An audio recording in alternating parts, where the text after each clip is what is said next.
the rise in suicide rate amongst your kids and the rise in incidences of mass shootings are tied together to the same underlying cause, and it's not guns.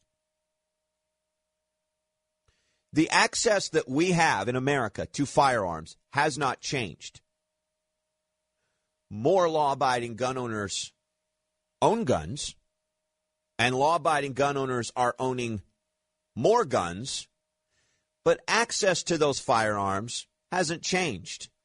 We had a 10-year spate with an assault weapons ban, but since that went away, it's the amount of guns hasn't changed, or in terms of access to them. You can buy any of these types of firearms. You can buy them. You bought them before the assault weapons ban went into place. You've bought them after the assault weapons ban went into place. So in general, overall access to firearms has not changed. So then when we start to look at a problem like this, we have to ask ourselves, all right, well, what is it then about this that has changed? Because if you're going to look at this from a smart standpoint, where I hope that what we really want to see happen is that our children are safe when they go to school. I hope that that's what we all want to see. Well, it doesn't matter if you're pro-Second Amendment or anti-Second Amendment, right? We should have the same goal. As a Second Amendment supporter, as a pro-gun guy, as a firearms owner, I do not want school shootings to happen. I want them to stop happening. But as an intelligent person, I have who practices the superpower of common sense, I have to step back and say, well, when you have a change in behavior, you have to look for the change in the environment. So we can rule out guns as being the change in the environment because that hasn't changed. That part of the environment hasn't changed. We have the same access to guns now we had in the 80s. We have the same access to guns now we had in the 70s. We have the same access to guns now we had in the 60s. In general, access to guns hasn't changed. So now we go, well, we ruled that out. So what else could it be? Because there is an undeniable rise in these incidents, rise in suicides, rise in people going off the rails. What's the thing that has changed? What has changed? Our culture, our commitment, our moral values. As a nation, these are the things that have changed. That's what's changed. So now we have to go, well, we identified something that changed. I'm not saying it causes every single incident, but since we've identified something that has changed and we've ruled out something that hasn't changed, then logically, how can we further test this hypothesis? Perhaps we should start talking about having a conversation in America about our culture.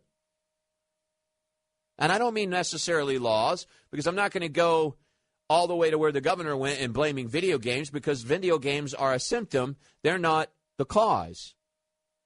Because video games played by sensible people are not a problem.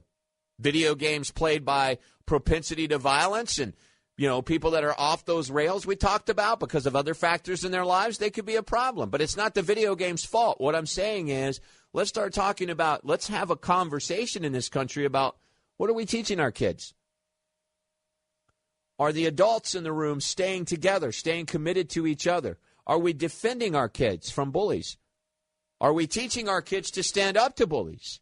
Are we teaching our kids to stand up for other kids against bullies? Are we teaching our kids right and wrong?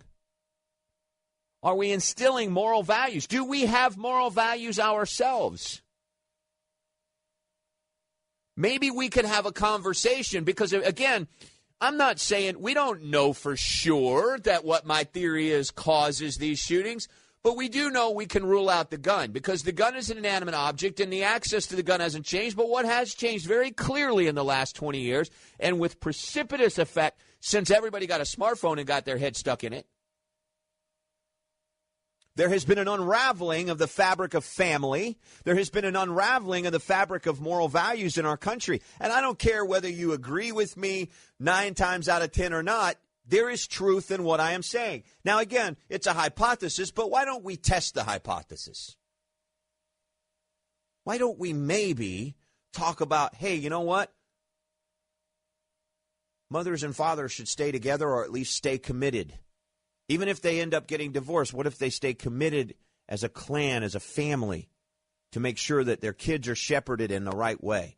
What if we're not raising our kids in the bubble that everything is supposed to be handed to them? What if we challenge them a little bit more? What if we discipline them a little bit more? What if we teach them the word no? What if we teach them that just because they want it, they can't necessarily have it? What if we teach them that they're not necessarily the special snowflake that their school places are saying that they are, but that they might indeed have to go to school and get their feelings hurt a little bit? What if we toughened them up? What if we taught them about commitment? What if we taught them about seeing those who are downtrodden and reaching out and helping them and paying attention to those that are lonely and spotting the person that's in the corner? What if we taught them about those things? What if we, oh my God, took them to church on Sunday?